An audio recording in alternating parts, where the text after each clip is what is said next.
Tyre জ্বালিয়ে বিক্ষোভ দেখাতে শুরু করে। এরপরে সেই বিক্ষোভের আজ কিন্তু পড়ে যায় এই বিডিও অফিস চত্বরে, এবং এই বিডিও অফিস চত্বরে উত্তেজিত জনতা ঢুকে পড়ে। প্রায় 150 থেকে 200, প্রায় 300-400 উত্তেজিত জনতা তারা কিন্তু এই বিডিও অফিসে ব্যাপকভাবে ভাঙচুর চালায়। এবং ভাঙচুরের যে চিত্রটা আমি দেখাতে চাচ্ছি যে এই হচ্ছে বাংলা সহায়তা কেন্দ্র, এবং এই বাংলা সহায়তা কেন্দ্র যে চিত্রটা তুমি দেখতে পাবা যে একবারে পুড়ে ছাই করে দেওয়া হয়েছে। একদম নথিপত্র যা জিনিসপত্র ছিল সমস্ত কিছু কিন্তু পুড়িয়ে দেওয়া হয়েছে। এবং পাশাপাশি আরেকটা জিনিস দেখে যে এই এখানেও কিন্তু কিছু নথিপত্র রয়েছে, সেগুলো তো কিন্তু আগুন ধরিয়ে দেওয়া হচ্ছে। এবং আগুনের যে ধরিয়ে দেওয়ার পরে পাশাপাশি বিডিও অফিসে যে আরো দপ্তরগুলি যেগুলো রয়েছে, যেমন কন্যাশ্রী দপ্তর, এবং সেই কন্যাশ্রী দপ্তরের চিত্রটা যদি তোমাকে দেখাতে যদি নিয়ে যাওয়া হয় তাহলে আমরা এই সিঁড়ির মাধ্যমে উঠবো, এবং সেই সিঁড়ির মাধ্যমে কিন্তু উপরে এই কন্যাশ্রী দপ্তরটি রয়েছে, এবং সেটি আমরা দেখানোর চেষ্টা করবো যে কিভাবে ভাঙচুর করা হয়েছে। এই সাইয়ের যে হিয়ারিং, সেই হিয়ারিং এ কিন্তু মানুষ একটা হয়রানি হচ্ছিল। সেই হয়রানির পরে কিন্তু দেখা গেছে প্রথম ব্যাপার যখন হয়রানির ছবি আমরা তুলে ধরেছিলাম মানুষ হয়রানি হচ্ছিল, তারপরে নির্বাচন কমিশনের তরফ থেকে কিন্তু প্রায় 65 থেকে 70,000 মানুষের হিয়ারিং এর ডাক পড়েছিল। তারপরে দেখতে পাচ্ছ যে এই যে কন্যাশ্রীর যে অফিস রয়েছে সেখানে কিন্তু পুরোপুরি ভাঙচুর করা হচ্ছে। দাদা একটু কথা বলবো আপনার সাথে। দাদা বলছি কি হচ্ছে? আমি এরকম জানি না, আমি এখানে ছিলাম না, আমি দেখতে আসলাম আমাদেরই অফিস, কিন্তু আমরা জাস্ট দেখতে আসলাম কি দেখতে পাচ্ছ। এটা ভাঙচুর করেছে পাবলিক গুলো, এটাই আমি বলতে পারছি। কিন্তু আমার তরফ থেকে আমি এগুলো দেখিনি কিছু, আমি জাস্ট দেখতে আসলাম আমাদের অফিসটা কি ভাঙচুর হয়েছে। এটাই। কষ্ট হচ্ছে না? কষ্ট তো প্রচুর হচ্ছে।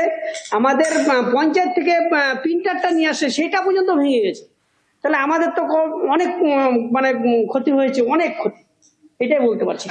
এত মানে কাজ টাজ করে এত সুন্দরভাবে গুছিয়ে রেখেছিলে তোমরা, সেটি আজকে একবারে নষ্ট করে দিয়েছে, সব তছনছ করে দিয়েছে। এটাই বলতে পারছি। প্রচুর খারাপ লাগছে। মানে আমরা দিনরাত আমরা অনেক টাইম ধরে কাজ করেছিলাম, কিন্তু এর সব শেষ করে দিয়েছি। সব শেষ করে কি করবো বলো? কোথাও কি আতঙ্ক মনে হচ্ছে? হ্যাঁ, আতঙ্ক তো মনে হচ্ছে। যেতে পারছি না রাস্তাঘাট দিয়ে, যখন তখন হ্যারাসমেন্ট হচ্ছে। আসছে। কি নাম আপনার? রতন মাতব্য।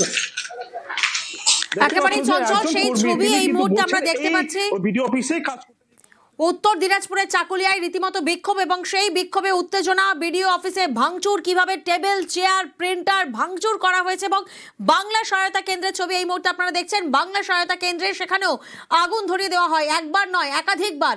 হিয়ারিং এর ডাক এবং তার জেরেই বিক্ষোভ, প্রতিবাদ, কমিশনের বিরুদ্ধে বিক্ষোভে অশান্তি। বিডিও অফিস চত্বরে ভাঙচুর, উত্তেজিত জনতার। চঞ্চল প্রতিনিধি আমাদের সঙ্গে রয়েছেন এবং সেই ছবি সরাসরি তুলে ধরেছে চঞ্চল। চঞ্চল, তাও অ্যাপ্রক্সিমেট কতজনকে হিয়ারিং এ ডাকা হয়েছিল কিছু জানা যাচ্ছে?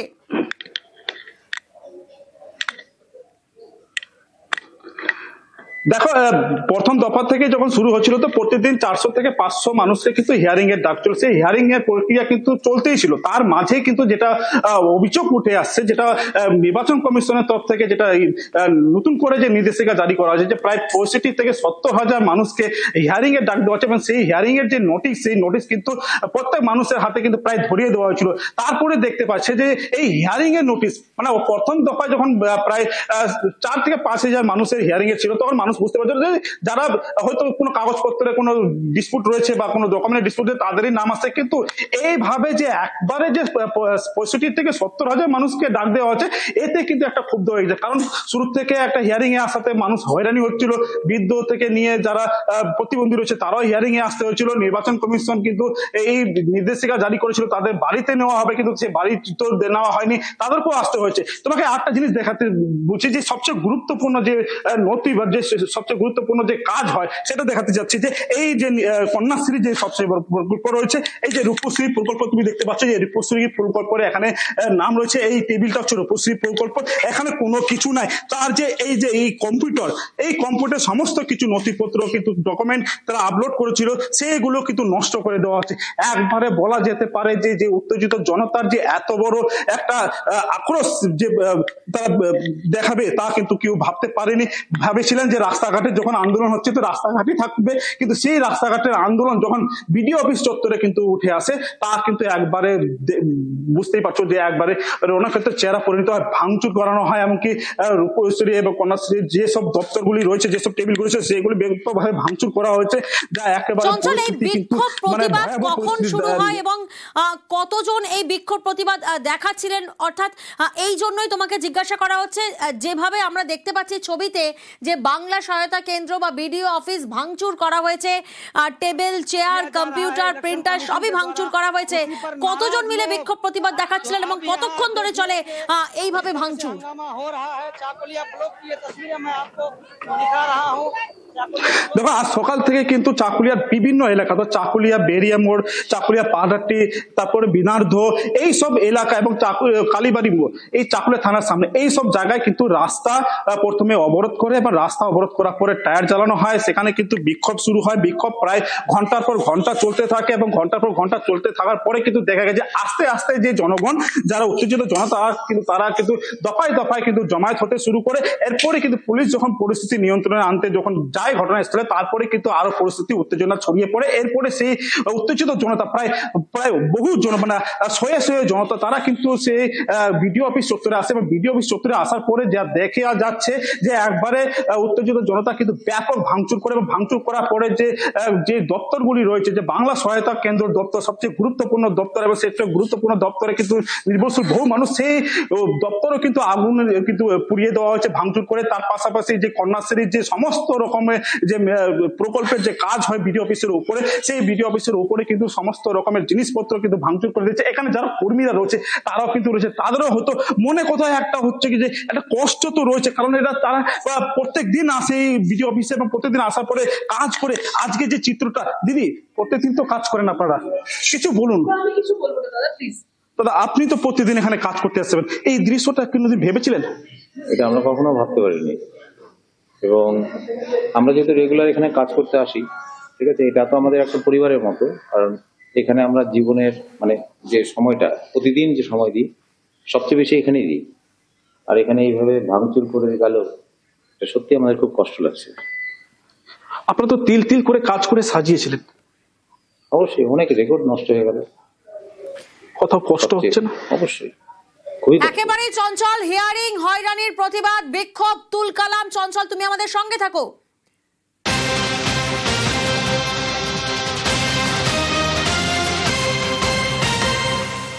যে ছবি আপনাদেরকে দেখাচ্ছে, তছনছ চাকুলিয়ায় বিডিও অফিস, শুনানির প্রতিবাদে তছনছ চাকুলিয়ায় বিডিও অফিস, জেলা শাসককে এফআইআর এর নির্দেশ কমিশনের। আরো একবার আপনাদেরকে জানাবো, এই ঘটনার পরেই জেলা শাসককে এফআইআর এর নির্দেশ কমিশনের। সোমরাজ আমাদের সঙ্গে রয়েছেন। সোমরাজ, কমিশনের তরফ থেকে ঠিক কি নির্দেশ দেওয়া হয়েছে? দেখো, কিছুক্ষণ আগে গোটা ঘটনাটি নিয়ে রাজ্যের মুখ্য নির্বাচনী আধিকারিক মনোজ কুমার আগরওয়াল উত্তর দিনাজপুর জেলার জেলা শাসকের সঙ্গে কথা বলেছেন। যেটা সূত্র মারফত জানা যাচ্ছে, গোটা ঘটনায় ক্ষুব্ধ জাতীয় নির্বাচন কমিশন। গতকাল ফারাক্কার ঘটনা এবং আজকে উত্তর দিনাজপুরের চাকুলিয়ার ঘটনা, ইতিমধ্যে রাজ্য পুলিশের শীর্ষ স্তরের সঙ্গে জাতীয় নির্বাচন কমিশনের তরফে কথা বলা হয়েছে। যেটা সূত্র মারফত জানা যাচ্ছে, উত্তর দিনাজপুর জেলার জেলা শাসককে অবিলম্বে এফআইআর করার নির্দেশ দেওয়া হয়েছে। যেটা গুরুত্বপূর্ণ নির্দেশ দেওয়া হয়েছে, সেখানে বলা হয়েছে যারা দোষী তাদের চিহ্নিত করে তাদের নাম উল্লেখ করে এফআইআর করতে হবে। এই নির্দেশ ইতিমধ্যে উত্তর দিনাজপুর জেলা শাসককে দেওয়া হয়েছে এবং যেটা সূত্র মারফত জানা যাচ্ছে, গোটা ঘটনায় চাকুলিয়ার বিডিও তিনি ইতিমধ্যেই এফআইআর করার প্রস্তুতি নিচ্ছেন। ইতিমধ্যেই যে ফুটেজ উঠে এসেছে, পাশাপাশি বিডিও অফিসে যে সিসিটিভি ফুটেজ রয়েছে সেই সিসিটিভি ফুটেজ সংরক্ষণ করার নির্দেশ দেওয়া হয়েছে। সেই সিসিটিভি ফুটেজ অবিলম্বে কমিশনের কাছে পাঠানোর নির্দেশ দেওয়া হয়েছে বলেও সূত্র মারফত জানা যাচ্ছে। অর্থাৎ ফারাক্কার ঘটনায় অজ্ঞাত পরিচয় ব্যক্তিদের বিরুদ্ধে এফআইআর করা হয়েছিল, কিন্তু এবার উত্তর দিনাজপুরের চাকুলিয়ার ঘটনায় যে সিসিটিভি ফুটেজ বিডিও অফিসে রয়েছে সেই সিসিটিভি ফুটেজ সংরক্ষণ করে রাখার কথা বলা হলো কমিশনের তরফে। সেই সিসিটিভি ফুটেজ পাঠানোর নির্দেশ দেওয়া হয়েছে এবং উত্তর দিনাজপুর জেলা শাসককে নির্দেশ দেওয়া হলো কমিশনের তরফে অবিলম্বে গোটা ঘটনায় এফআইআর করতে হবে এবং সেই এফআইআর এর কপি পাঠানোর নির্দেশ দেওয়া হয়েছে। পাশাপাশি কারা এই ভাঙচুরের ঘটনা ঘটছেন, পুলিশ মার খেয়েছে বলে কমিশনের কাছে ইতিমধ্যেই খবর এসেছে। গোটা ঘটনায় উদ্বিগ্ন জাতীয় নির্বাচন কমিশন, কারণ গতকালই রাজ্য পুলিশের ডিজিকে বলা হয়েছিল কমিশনের তরফে যাতে নির্বিঘ্নে এসআই এফআইআর এর শুনানি প্রক্রিয়া হয় সেটা নিশ্চিত করতে হবে রাজ্য পুলিশের ডিজিকে। তারপরেও আজকে চাকুলিয়ায় পুলিশ মার খেয়েছে বলে ইতিমধ্যে কমিশনের কাছে প্রার্থী কমিশনের তরফে বেশ কিছু পদক্ষেপ নেওয়া হচ্ছে। সেই কি পদক্ষেপ নেওয়া হবে সেটা আরো কিছুক্ষণ বাদে স্পষ্ট হবে। কিন্তু উত্তর দিনাজপুর জেলা শাসকের সঙ্গে রাজ্যের মুখ্য নির্বাচনী আধিকারিক মনোজ কুমার আগরওয়াল কিছুক্ষণ আগে কথা বলেছেন ফোনে, এবং সূত্র মারফত জানা যাচ্ছে তাকে এফআইআর করার নির্দেশ দেওয়া হয়েছে। কারা দোষী, কারা এই ঘটনা ঘটাচ্ছেন তাদের চিহ্নিত করার নির্দেশ দেওয়া হয়েছে পুলিশকে। পুলিশ মার খেয়েছে বলেও কমিশনের কাছে রিপোর্ট এসেছে এবং সেই বিষয় নিয়েও উদ্বিগ্ন কমিশন। বেশ, किया जा रहा है इलेक्शन कमीशन के द्वारा, उसी पर नाराज শুনানির প্রতিবাদে তছনছ চাকুলিয়ায় বিডিও অফিস, জেলা শাসককে এফআইআর এর নির্দেশ কমিশনের। পুলিশের উপর হামলায় উদ্বিগ্ন কমিশন, দোষীদের চিহ্নিত করে এফআইআর এর নির্দেশ। হিয়ারিং হয়রানির প্রতিবাদ, বিক্ষোভ এবং সেই বিক্ষোভে তুলকালাম পরিস্থিতি। তছনছ চাকুলিয়ায় বিডিও অফিসে যথেষ্ট ভাঙচুর করা হয়, আগুন ধরিয়ে দেওয়া হয়। আমরা এরও প্রায় 1.5 থেকে 2000 क्योंकि আমাদের কাজ শেষ করতে হবে টাইম মধ্যে। এই জন্য মাইক্রো অবজার্ভার প্রত্যেক এআরও সঙ্গে এক মাইক্রো অবজার্ভার টাইপ থাকবে। এই জন্য মাইক্রো অবজার্ভার আজকে ট্রেনিং হয়েছে। স্যার, এই যে মাইক্রো অবজার্ভার ট্রেনিং হচ্ছে সেখানে কি তাদের নিজস্বভাবে কোনো কেস করার বা এই পার্টটা থাকবে, মানে অ্যাডেড? কারণ যেভাবে ল অ্যান্ড অর্ডারের ইস্যুতে এরকম না, এরা তো কোনো কেস করতে পারবে না। এরা তো মাইক্রো অবজার্ভার আছে, প্রসিডিং অবজার্ভ করবে। এরা তো এটাই কাজ আছে। ল অ্যান্ড অর্ডার তো এটা স্টেট সাবজেক্ট আছে, স্টেট গভর্নমেন্টে ল অ্যান্ড অর্ডার আছে, স্টেট গভর্নমেন্ট দেখবে ওটা। স্যার, কালকে ফারাক্কায় যে ইনসিডেন্টটা দেখলাম, মানে কাউন্সিলরের নামে কোনো অভিযুক্ত, মানে যে নেতা বিধায়ক, আপনারা কি কমিশন কি সুমোটো তার এগেইনস্টে কোনো কেস করবে? কমিশন কিছু সুমোটো করে না। যেটা আছে এটা ক্রিমিনাল ল সিস্টেম আছে, এফআইআর হয়েছে, 6 লোক অ্যারেস্ট হয়েছে, ইনভেস্টিগেশন চলছে। এমন কিছু হয়নি, 6 জন অ্যারেস্ট হয়ে গেছে। দেখুন, এটা পুলিশকে কথা করুন, যেটা আছে এক্স্যাক্টলি ওরা সব ইনভেস্টিগেশন যে আছে, পুলিশ দায়বদ্ধ আছে কোর্টকে, সব জিনিস তো কোর্টে প্রডিউস করতে হবে ওখানে। স্যার, কিছুক্ষণ আগে একটা ইনসিডেন্টের ঘটনা ঘটেছে, যেটা BLO suicide করেছে। 100 নম্বর ওয়ার্ড কলকাতা মিউনিসিপ্যাল কর্পোরেশনে একজন বিএলও সুইসাইড করেছে। তার বাড়ির লোক বলছে তৃণমূল থেকে এসে চাপ দিয়ে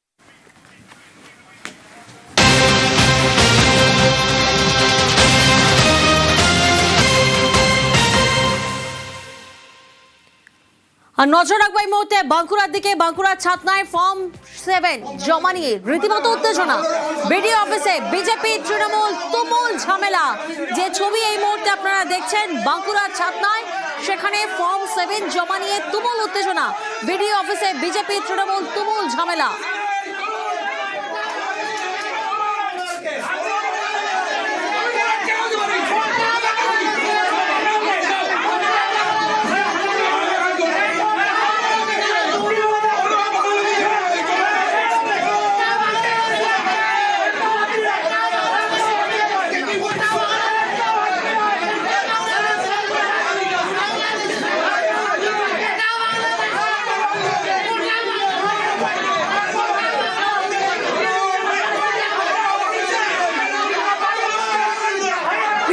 প্রতিনিধি এই মুহূর্তে আমাদের সঙ্গে রয়েছেন। প্রিয়ব্রত, যে ছবি আমরা দেখতে পাচ্ছি, বিজেপি তৃণমূল তুমুল ঝামেলা, গন্ডগোলের সূত্রপাত কি নিয়ে? এই ছাত্রাবাদ ফর্ম জমা দিয়ে আসছে এবং ফর্ম নিয়ে কিন্তু তৃণমূল বিজেপি কর্মীরা প্রতিটা ব্লক অফিসে গেছে, তেমনভাবে ছাত্রা বিডিও অফিস যায় এবং সেখান থেকে যে ভিডিও সেইখানে নেই। পরবর্তীকালে জয়েন্ট ভিডিও রুমে যখন তারা আলোচনায় ব্যস্ত ছিলেন, সেই সময় পঞ্চায়েত সমিতির সভাপতি বঙ্কিম মিশ্র দেখা যায় যে প্রকাশ্যেই জয়েন্ট ভিডিও সাহেবকে শাসাতে যে কোনোভাবেই ফর্ম জমা নেওয়া যাবে না, কোনো রোহিঙ্গা, কোনো অবৈধ ভোটার নেই রাস্তা এলাকায়, এমন দাবি করা হয়। পরবর্তীকালে দাদাগিরি করে এবং তখনই কিন্তু তৃণমূল বিজেপি কর্মীদের সঙ্গে বচসা বেড়ে যায়। পরবর্তীকালে তৃণমূল বিজেপির সংঘর্ষের আকার নেয় এবং বিডিও অফিস চত্বরেই মূলত কিন্তু সংঘর্ষের আকার নেয়। পরবর্তীকালে কিন্তু পুলিশ চায়, পুলিশ এসে পরিস্থিতি ঠান্ডা করার চেষ্টা করে, কিন্তু এই যে বাঁধানো বাদ তার থেকে ঠেলাঠেলি এবং মারামারির অভিযোগ হয়েছে, যেখানে বিজেপি দাবি করছে তাদের কয়েকজন কর্মী তাদেরকে মারধর করা হয়েছে এবং কিছু মহিলা কর্মী তাদের গায়েও হাত দেওয়া হয়েছে। পরবর্তীকালে বাঁকুড়া জেলা নেতৃত্বকে জানানো হয়, জেলা নেতৃত্ব পুলিশ সুপারের কাছে যায় এবং পুলিশ সুপারের কাছে অভিযোগ দায়ের করা হয়েছে। এই মুহূর্তে তাদের দাবি যে যারা এই ঘটনা ঘটিয়েছে, যেখানে শান্তিপূর্ণ আন্দোলন করছিলেন, এর পাশাপাশি আলোচনায় ব্যস্ত ছিলেন জয়েন্টের সঙ্গে, সেখানে কিভাবে তৃণমূল কর্মীরা প্রবেশ করলো এবং তৃণমূলের যে ওই অঞ্চলের যে পঞ্চায়েত সমিতির সভাপতি তিনি কিভাবে এই বাধার মধ্যে জড়িয়ে গেলেন, এখানে কিভাবে পুলিশ কাজ করেছে এমনটা দাবি করে তারা কিন্তু পুলিশ সুপার দ্বারস্থ হয়েছেন। এই ঘটনার বিচার এবং যদি দোষীদের উপযুক্ত শাস্তি না দেওয়া হয়, সেক্ষেত্রে কিন্তু তারা বৃহত্তর আন্দোলনের ডাক দিয়েছে। বেশ,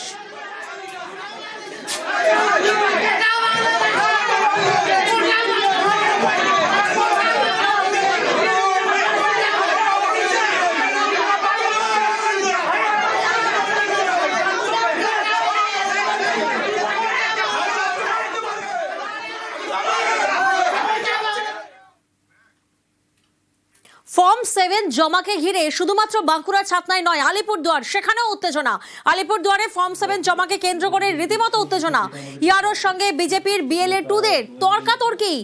একসঙ্গে শতাধিক ফর্ম 7 নিয়ে আসার অভিযোগ সামনে আসছে। আপনার লিখিত অবজেকশন পুরো ডকুমেন্ট নাম্বার ফর্ম জমা দেব আপনি কি করছেন মোবাইলে ভিডিও করছেন হ্যাঁ ভিডিও করা যাবে না উইদাউট পারমিশন আপনি কারো ভিডিও করতে পারেন কে বলেছে আপনি পারেন কে বলেছে আপনি পারেন উইদাউট পারমিশনে কারো ভিডিও করা যাবে আমি এমনি তো অফিসিয়াল কাজে দেব কে বলেছে আপনি পারেন আমি কি করব আপনি কে বলেছে আপনি পারেন আপনি কি করবেন উইদাউট পারমিশনে কারো ভিডিও করা যাবে আমি এমনি তো অফিসিয়াল কাজে দেব আর কথা বলুন না, আমি কি করব আপনি ঠিক করবেন আপনি ঠিক করবেন অফিসিয়ালি আপনি ভিডিওটা বন্ধ করতে বলুন